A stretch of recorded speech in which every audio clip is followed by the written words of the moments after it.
Hello, everyone. Welcome back to the Vet Files with Gretel and Michaelin. Today, we are talking about a reflection of the past semester. To be exact, our first semester ever in vet school. Earlier in the year, we talked about our first month in vet school, and now we have succeeded, we have passed, we have made it past semester one. So great. Yes, 12.5% done if you're in a 4-year program like us. And I know a lot of people were celebrating that at the end of the semester. And I was like, technically, depends on the school you go to, but we are 20% done with classes because we do 2.5 years of classes. And I think you're at 20%, Yeah. right? Closer Wait, to 20%, yeah, yeah. because we go a You're little into the summer. Mhm. You're right. But the 2x2, and we have like a 2.5 by 1.5 essentially. So it's definitely interesting. But if you had to describe your semester in one word, what would it be and why? This is a tricky one. I've been trying to think of the perfect word, and I'm gonna go with adaptive. Hmm. Yeah, a lot I of don't even, changes. yeah, I don't even know what I would say. I would guess just we were talking about whirlwind before that word is kind of settling with me right now. So definitely a whirlwind. Lots of different things going on for me, personal, academic. It was crazy. But yeah. Um, so I think compared to undergrad, one thing I was worried about it was the transition between undergrad and vet school. And I was really worried because I wasn't always like, I don't want to say I was a bad student, but my academics weren't always my number one priority. I was very focused on my social life, not a party girl, but I had friends. I liked to hang out with my friends. And I had, clubs and I had jobs, and my last focus was school, to be honest. Like, I was pretty much a straight B student, A's and B's, some C's, some D's, I don't know. Anyway, so I was really worried about, was I going to be able to withstand the academic rigor that is vet school? And overall, I think I did really well. I don't know my GPA. I'm just choosing for my piece not to keep track of that, but I passed all my classes and everything is good. What about you? The same kind of feeling like it was weird going from, A's and B's, and then also, Michaela, you were a great student. We're in vet school. So everything we did was good enough for us to get in and go well beyond it. So I was nervous because in undergrad, I loved school, but I was a procrastinator. Looking back now, I realize undergrad could have even gone better had I attained the skills that I know now. So my procrastination ultimately stopped me. But at the same time, like you were talking about, Michaela, I saw friends, I worked a million jobs. I was in a million extracurriculars. And guess what? I'm glad I did. And I'm glad I didn't just sit and study all day because we have multiple years to do that now. So I'm glad that we ventured out. And let's think about it. Was it as hard as we were warned it would be? Because we were always told in undergrad, don't do it. It's like the worst thing ever. What are your thoughts, Michaela? Yeah, I remember somebody told me, or I don't even remember. Everything's a blur. Like once I got again whirlwind of a semester, like it's been crazy. So it's slipped my mind now. But somebody told me, or I witnessed, I don't know, a girl I went to undergrad with, was sitting. She got into vet school, and her first semester, she was sitting on a little wall outside of the vet school smoking a cigarette, and I was like, "How are you doing?" And she's like, "I'm okay. Don't go to vet school." She was like, "I love it, but it's hard." And I was like, okay, well, that's about, that makes me scared. But honestly, I don't know if it's because we're on the new curriculum or I don't know. I didn't think, I've said this before, it was not easy by any means, but I had psyched myself out for it to be so bad that when I got here, I was like, oh, okay, this is like manageable. Like people graduate. Like this is fine. And so I was glad to make it through the semester. And it's okay to fail tests. A lot of people, I know that they had this arc that was, they started at the bottom and then they slowly went up as we got through the semester. I kind of had the opposite. I started really high and I was doing good. And then at the end of the semester, I just had so much life stuff going on. And I just, I think I ended up with 1C, which is fine. I don't care. But it's like very important to me to be open and honest and say, like, I didn't make straight A's and B's when I first got to vet school. Nobody's required to share their grade, but I always feel comfortable and open saying, like, hey, it's okay to struggle. It's okay to like not do so hot in a class or two. It's okay to fail out and restart next year. You get there when you get there, you know? Definitely. I think looking at it, Like I knew it was going to be hard. And I've also spoken to, we had our episode with Braden and everyone and talking about comparing veterinary schools. So looking back on the year, well, the past 6 months, and then talking to my other friends who go to different veterinary schools that I hadn't spoken to yet, I have gotten the consensus that right now, Mizzou with the 2 and 2 is a bit more intense than their programs. Now, I don't know if that's like forever the case, but that was what I was warned about when I chose this. So for me, I constantly felt like I was drowning and exhausted, and there weren't enough hours in the day. Especially the first 2 months, we were really rough. Like, over a quarter of my class was asked to, like, possibly have to repeat. And I was not in that group, but at the same time, it kind of felt like at any moment, one bad test and you could be there. So the first 2 months were incredibly draining, but you figure it out as you go. You get better, you learn better study tactics. I remember going home and sitting after the first couple of weeks and not really comprehending that I should be like studying. It's that like arrogant assumption because in undergrad I was a procrastinator, like, oh, I'll just study 2 to 3 days before the exam. But that's like not how to do it. And Mizzou are constantly testing. So every test is like 2 weeks of material, except our program, you do a semester in 8 weeks. So really it's like 4 weeks of material, and it's so much more material than undergrad. So that hadn't really like clicked in my brain. So then you learn though, and you get better and you roll with the punches. And now I look back and the exams I was really afraid of were like my easier exams by the end of it. Anatomy, though, is like everything else went fine except for anatomy. So I'm in the same boat as you, Michaela. There's always that one class that just doesn't gel with you. Yeah, and I think what was interesting is I actually really liked everything we were learning. I just didn't have the wherewithal, the motivation, the energy to study it and to get an A on the test. So I like bombed my last two exams, and ours is called form and function, but anatomy and physiology and histology all combined. Anyway, that class, I like bombed my last two exams, and it was like 40% of our grade, and I was like, I passed, hands up. Like, I did what I could, barely made it out alive with like a 71. I'm happy. Because genuinely, like, I thought, I had been saying for months, I'm cool with the C, I'm cool with the C. A lot of people say, I'm cool with the C, I just want to C. And then they get really upset when they get an A or B, which is valid, that's fine. I thought I was going to be that way too. But whenever I got a C, I was like, oh, hallelujah. I genuinely didn't even care. I was like, I'm so over it. I'm done. I just want this semester. I had a lovely semester. I love my vet school. I just had a rough end of this semester. And so I was just kind of like, I'm ready for it to be over. I passed. It's whatever. And now we're moving forward. And now Gretel and I are both starting on large animal, which is more our forte. And so we're both like, yeah, let's get into this. I'm starting off with bones. And so I was in lab today. I was like, psh, coffin bone. I'm going to ace this test. And then don't quote me on that because in about 2 weeks when I'm testing on it, don't ask me that. Like, Exactly. It's like, I'll retain it for the exam. Actually, this morning, the professor was like, okay, write down everything you remember from the axial skeleton. And we all sat there like, oh. And she goes, this is not good, guys. I'm like, I know.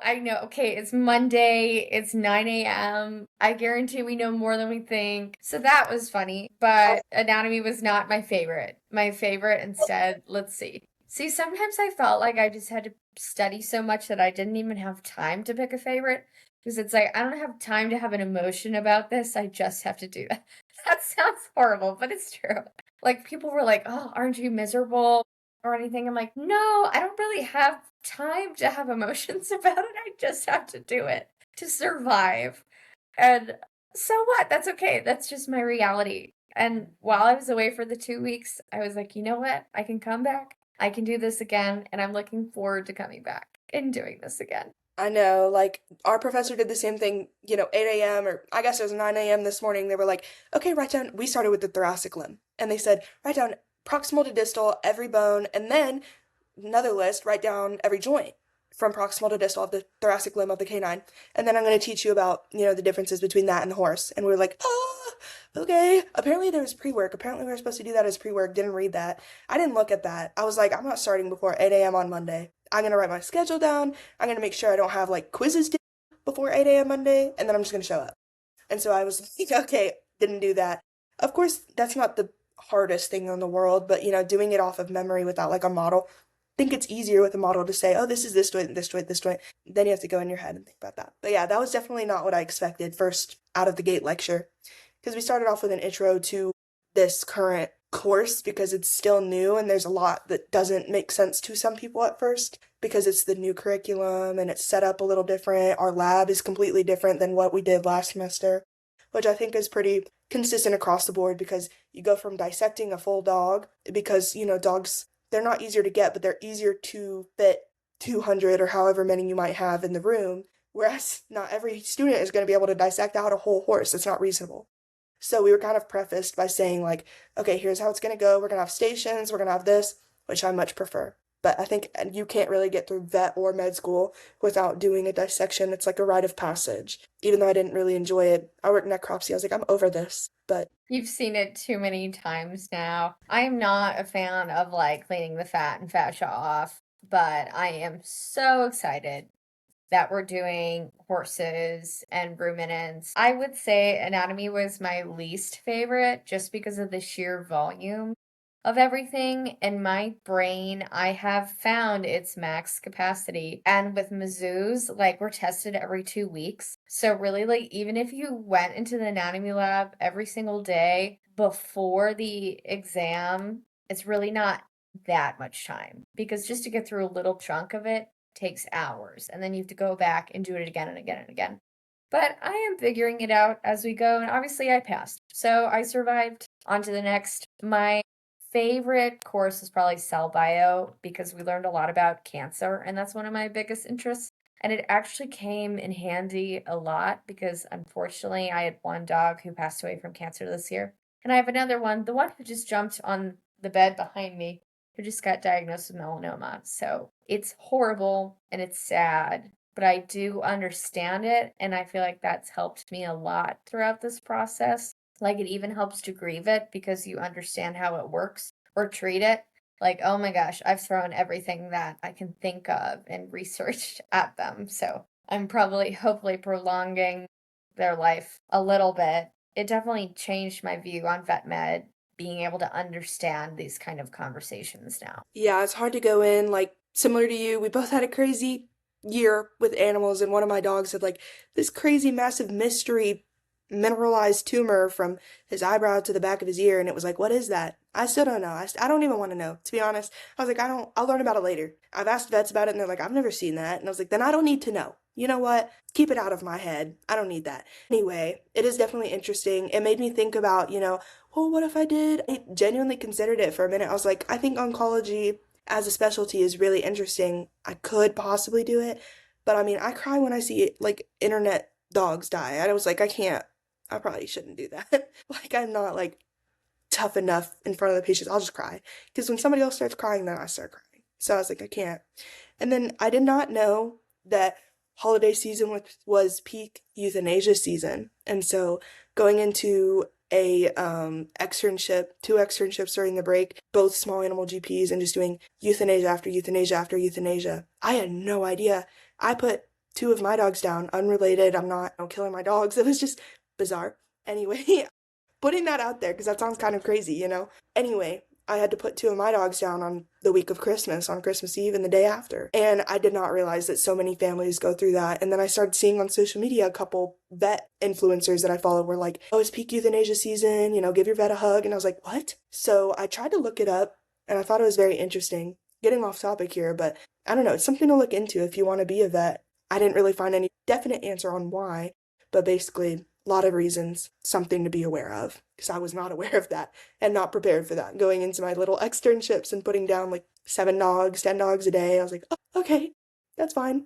But as far as my courses, going back to school, I think my least favorite course, I don't know, I'm going to say fundamentals of diagnostics and surgery because it was pretty much just radiology all semester and we had to learn like how an x-ray is formed and learn about photons again, and that just like triggered me and I didn't want to hear that. So I got through it. I actually did fine in the class, and it was very, very helpful to go into an externship after that and look at all the x-rays and say, I can actually understand what I'm looking at now, other than looking at like a TV show and being like, oh, that looks bad. Now I can say like, okay, here's what that structure is. Here's what opacity that might be and what might be going on. And then also my favorite class, opposite of you, I would probably say anatomy as a lecture, or clinical skills lab was always really fun because personally I'm severely lacking in like basic tech skills. They teach you from day one. They're like, okay, we're going to assume you have absolutely no knowledge and we're going to train you tech jobs instead of just dismissing as a vet saying, oh, that's a tech job, I'll learn that later.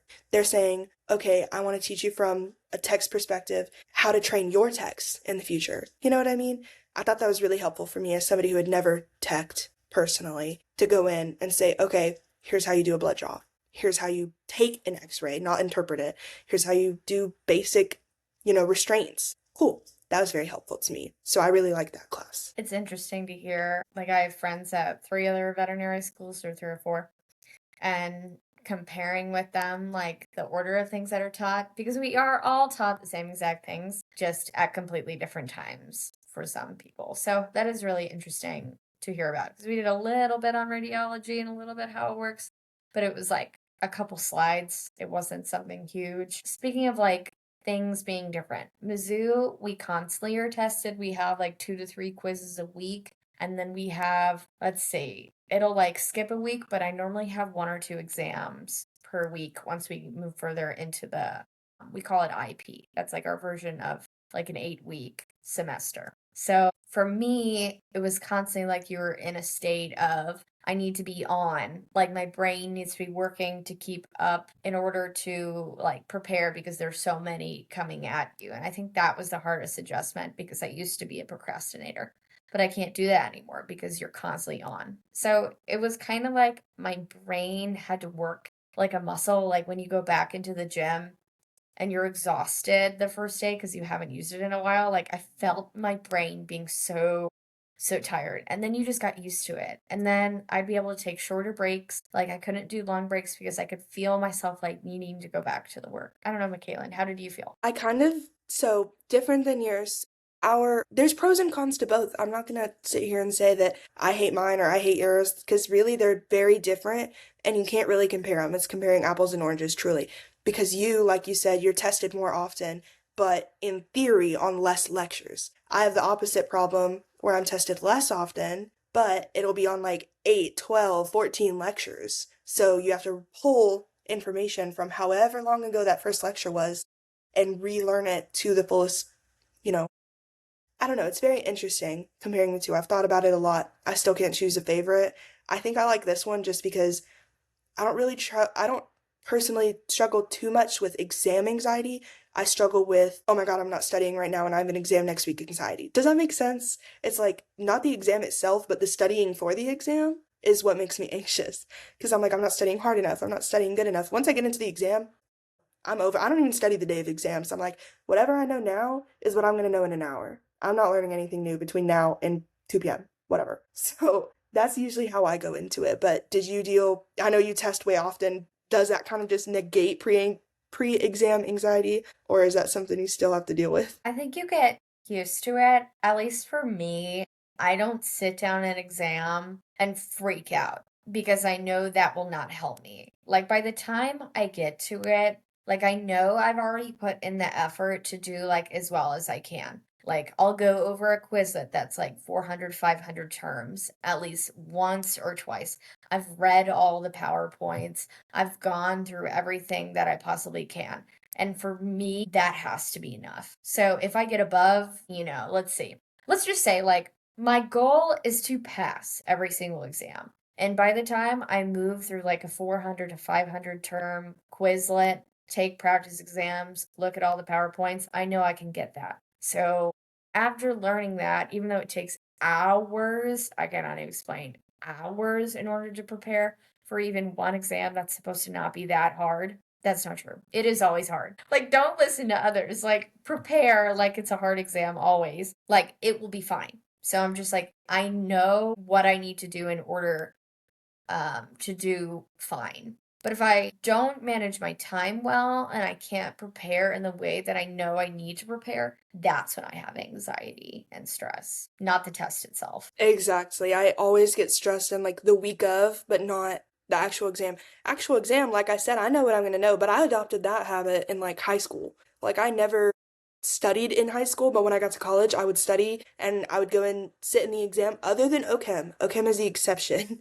I would always get anxious during those exams. Anything else, I never really struggled with that because I was like, genuinely, in my mind, if I'm screwed, I'm screwed. If I'm good, I'm good. Like I'm not changing that in the next 30 minutes that I'm going to take this test. And I got a lot of like, I don't want to say hate, but teased, got teased a little because I'm always one of the first people done with my tests. And I always tell people, I'm like, that does not mean I did well. That just means I read fast and maybe I didn't know anything and guessed. Like, to be clear. But I always thought that was funny when people came up to me and they're like, dang, like, do you feel good about that test? You left after like 10 minutes. And I'm like, no, I read fast. I did awful. I failed that test. But that's always interesting to me. People think I'm so smart because I finished fast. And I'm like, no, it's quite the opposite. I probably didn't read half of those. Bad habit. But that is another thing that helps me with my test anxiety. And I developed that in like junior high or high school when I used to get really bad test anxiety. And it's not for everybody, but the method that my teacher and I came up with over the couple years that I was with her, small town schools, you have the same English teacher for 8 years. Anyway, I was like, okay, basically, I was going back and second guessing myself on all these answers, and you could see the eraser where I'd gone back. Everybody's done that. You put the right answer, you erase it, you put a different answer. That's essentially what I was doing for my whole life because I got so anxious. I was like, oh, no, no, no, no, it's wrong. I put A, I'm actually going to change that to B, and then I went back, it's actually A. So to negate that, I don't review my tests. I take my test, turn it in, and leave, and not forget about it because that's the only way that me personally, not recommending that for everybody because some people misread questions a lot. Happens here and there for me, but for the most part, I just am intentional when I read the question the first time and try not to miss anything. Also, in vet school, not always true, but a lot of times they try to be cognizant of the fact that the NAVLE is multiple choice, straightforward. There is no, or, it's advertised to us as there should not be a lot of questions that say all of these are true except there's no true or false questions. There's no I don't believe there's any fill in the blank question, things like that. So they try to cut those sorts of questions out where you could misread something that said all of these are true but or all of these are false except. They try to cut those out and it's just straightforward multiple choice and then a couple fill in the blank, and we do something called hotspot questions where it's like a picture and you drop a pin on whatever the answer might be. So I think it's very interesting. I like our style of exams. Wish I liked our style of exams. We do have the all but true and false, 6 options. Pick what's the most right. And also some questions, it depends on your professor, but I swear they word them exactly. If you didn't have an in-depth understanding, you could not get that question right. It's not just the pick information out from your memory. It's like a do you fully understand it? That's more for physiology. For the other ones, it's like, can you recognize the information? I would say I agree with McKaylin. Something I never did in undergrad that I do constantly now is like I take the test, I star the ones I didn't know, and I never ever go back to the ones that I didn't star. Because your brain, you will remember stuff that you don't think you did. Because there's so much information, you're not going to be able to recall it all. But if you can recognize terms that go together and you don't know why, but you just hit it, move on, move on. Like only go back to the ones that you truly, truly don't know. And that's my strategy. And I am doing way better than the start. Because if you doubt yourself, you're going to change it. And think long, think wrong. That's what our associate dean always says. That's true. People will sit there. I used to be one of those people until like, I don't know, whenever I found out this method that I made up, or maybe other people do it. Still not recommended. I'm not telling you to finish your test in 10 minutes and then walk out and be like, I didn't need to review that. That's not what I'm saying. I forgot to mention, I do star the ones that I don't have any idea or I need to go back on for sure. And then at the end of the test, I go through those. And if I don't know them, I don't sit on them. If I don't know it right now, I'm not going to know it in a minute. I'm not going to know it in 30 seconds. I'm just going to guess and move on. That's what we were taught in high school, and that's just what I live by. I'm like, if I don't know it, I don't know it. I'm not going to just pull an answer out of like thin air. So I just guess and I move on. And hey, it worked for me. Find your own method. That's important because that doesn't work for everybody. Some people need full assurance. They'll walk out of the test and they'll say, you know what? I reviewed every single question and I got 2 wrong. And I'm like, okay, don't know why you know that, but sure, Go ahead.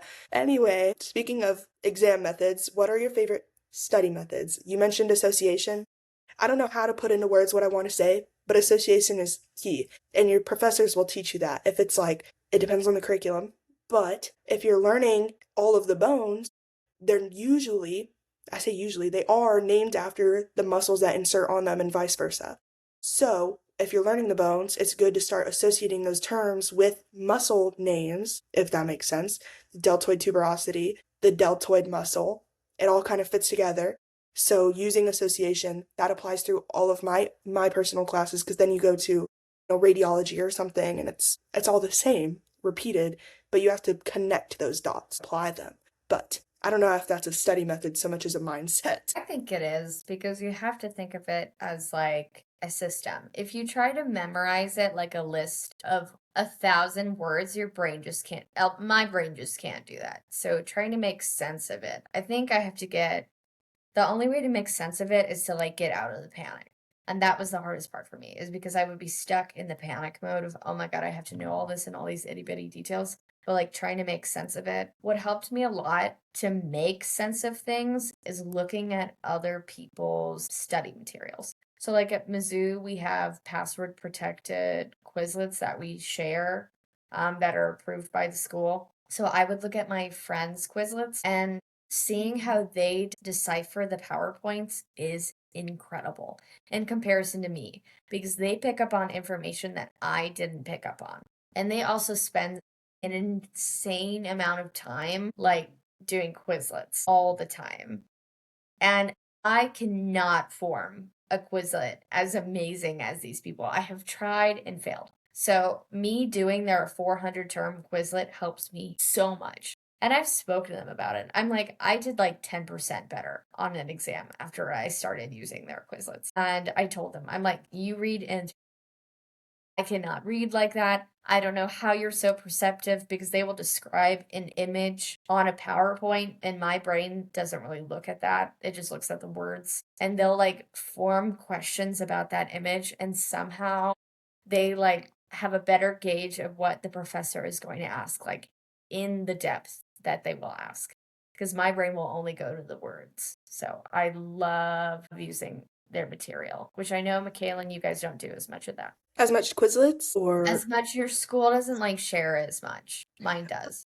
right. So I'm on the opposite end of the spectrum. You're right. We don't do like school protected Quizlets. As far as I'm aware, we're not, as long as you're not sharing privileged information or advantaged information, as in the professor or somebody, you're cheating. If you're not cheating, you're fine, is basically the rule. That being said, they don't provide us with passwords or, protect us in that sense. But I was actually the person who made the Quizlets, and I'm on the opposite end of the spectrum as you. I could study somebody else's Quizlet and I'd be like, I don't know, I'm not paying attention. I don't know what you're looking for, if that makes sense. But whenever I make them, it takes so much time, yes, but it's like I'm going through those PowerPoints and looking for what is the professor going to ask me on here and thinking of a question they would ask me. And you're thinking to that higher level. That's how I do it when I make them. I don't do that when I'm just filling out somebody else's Quizlet. But again, I know my Quizlets that I send out to people help people so much. I have no problem sharing all of my study sources or resources because I made it. It's not like I'm cheating. I'm not doing anything wrong. I made it from the PowerPoint that we all have access to. But I really benefit from making them. It does take time, but that being said, usually, depending on the class, don't go back and review them. Like, just making it is my studying. It's a method, especially if you're short on time. It's more not active recall, but certainly a higher level of thinking to say, what question are they going to ask me on this instead of just copy, paste, fill in the blank. Do you know what I mean? So that's my Oh, method. totally.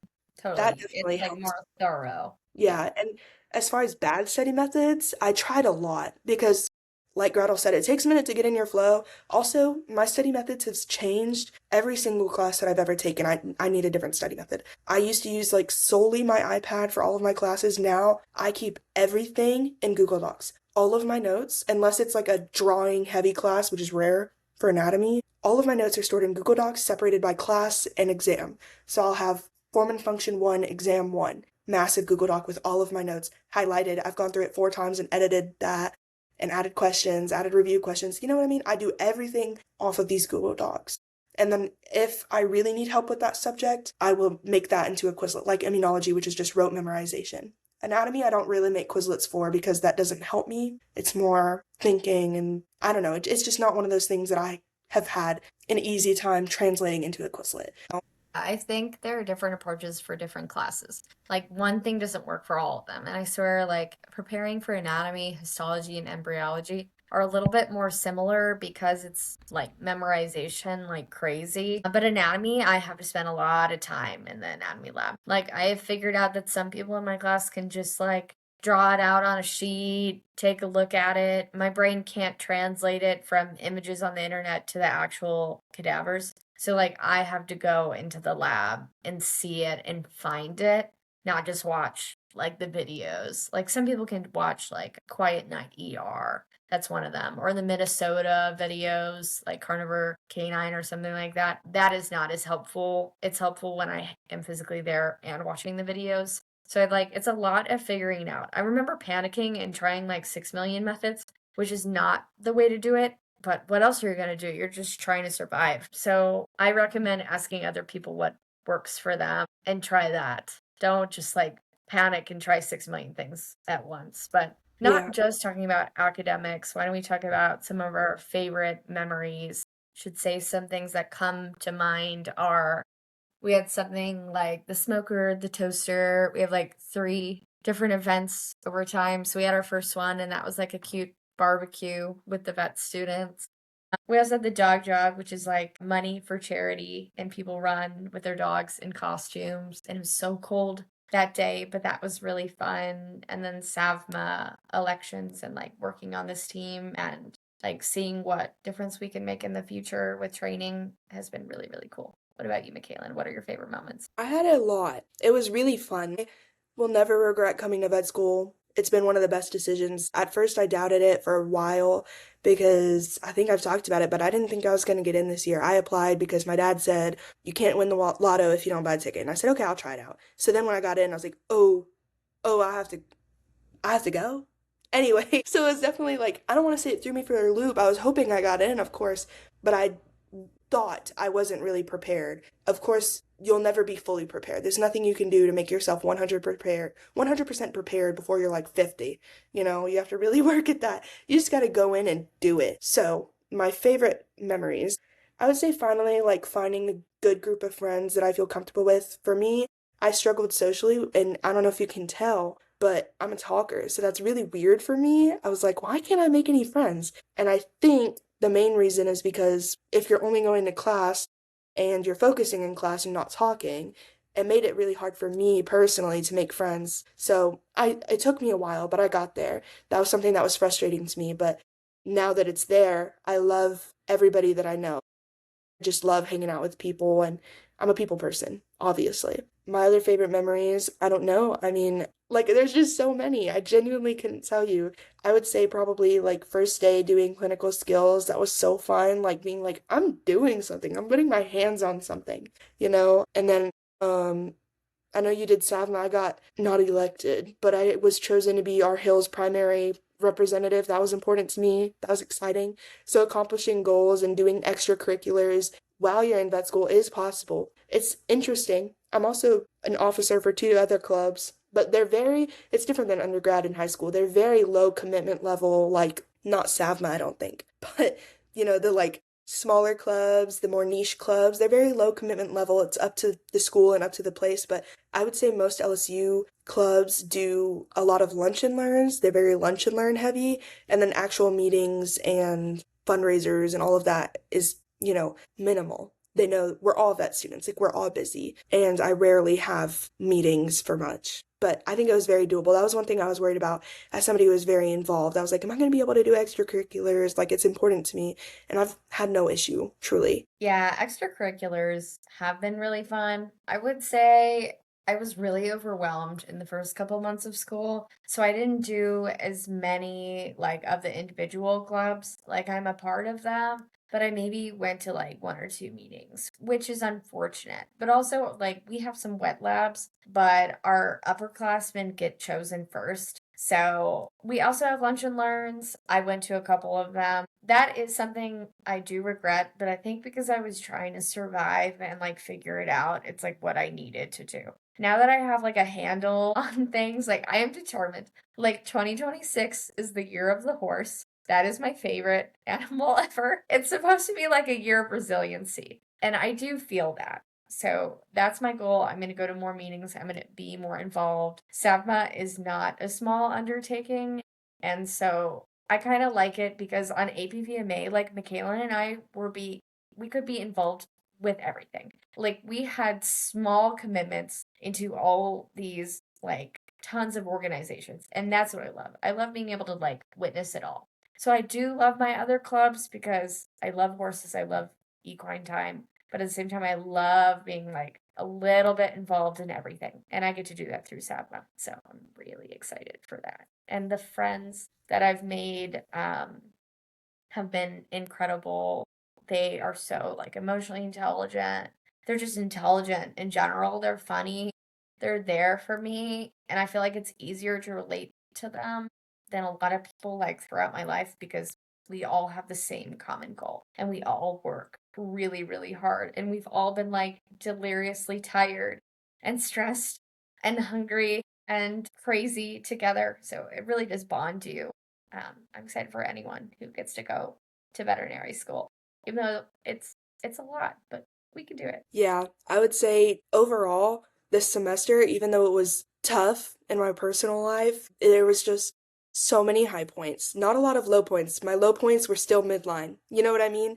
There was a lot of them, but it was like there were so many high points that evened out. Your average is still a C, girl. Like you made it through the semester, you had fun, you made friends. I joined clubs, I got positions, and that's another thing. I know Gretel and Brayden are both SAVMA president-elect. That's so exciting. I didn't try out for our president-elect position, but I tried out for other unrelated positions, and it's okay to not get something. Don't feel like a failure. Like it took me like two, maybe three tries of trying out for stuff that I was interested in, and I don't want to say I'm glad I didn't get chosen, but if I wasn't the right fit, then that wasn't the right fit. You know, they chose that for a reason.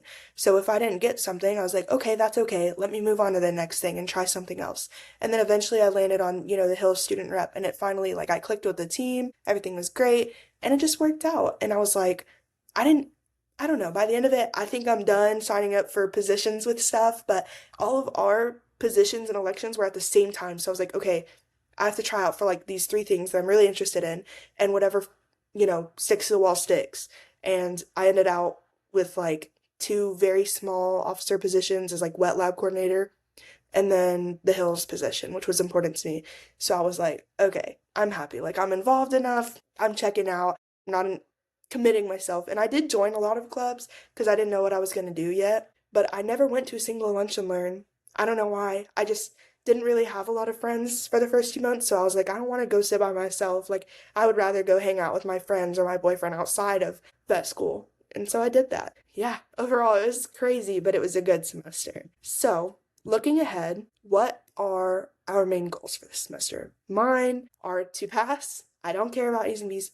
Pass all of my classes, not have to remediate, hopefully apply a lot of the clinical skills that I've been learning to my externship in the middle of this semester. We get this 2 week externship, and I'm going to rural Louisiana as it was advertised to me. I don't care. All I want to do is take what I've learned in class and apply it in a clinical setting.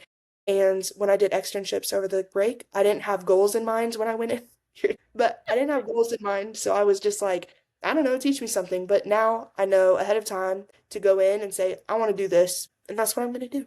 What about you? I do have a lot of goals this semester. I am trying to like challenge myself to have more of a life. And I know that sounds awful, but I truly like only did school and not a ton else. And that was not the healthiest thing because you put so much effort in. And then if like one thing goes wrong, you're just distraught because you put in so much work. I knew I had to do that to like survive and figure it out, so it's okay. But like on Friday evenings, go and take a break. And I actually found when I took breaks, I performed better. So definitely that. Let's see, not to get myself over involved, which I already feel like I'm doing, but it's fine.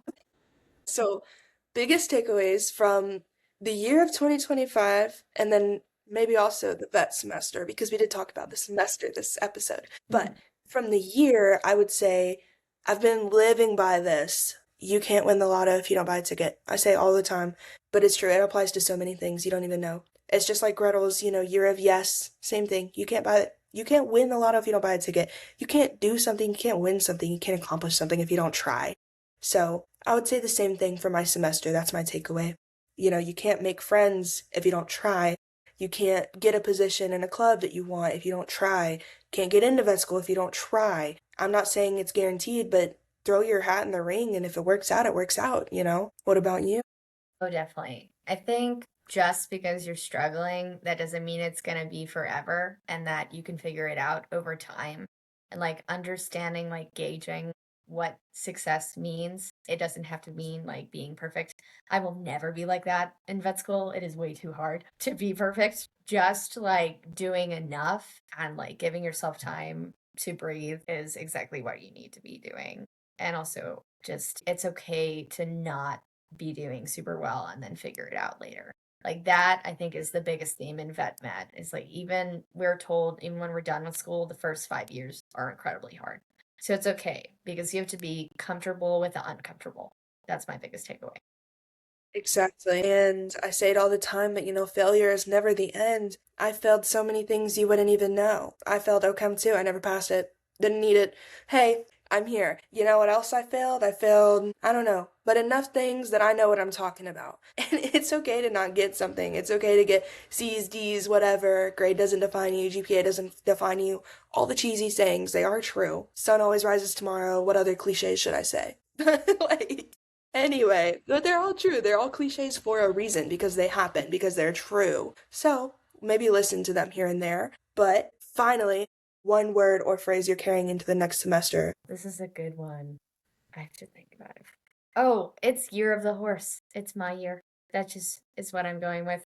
I asked you that and I didn't even have an answer for myself. I'm just gonna say positivity. I always try to live by that, but I'm gonna continue that trend. One thing I never do is try to intentionally be negative. Sometimes you get down. Everybody has bad days. But all in all, if you've ever seen those blankets where they chart like the weather throughout the year and it's like pixels, mine should be all green. I want all positivity this year. So that's my word for this semester. All right, well, thanks guys for listening, and we'll see you next time.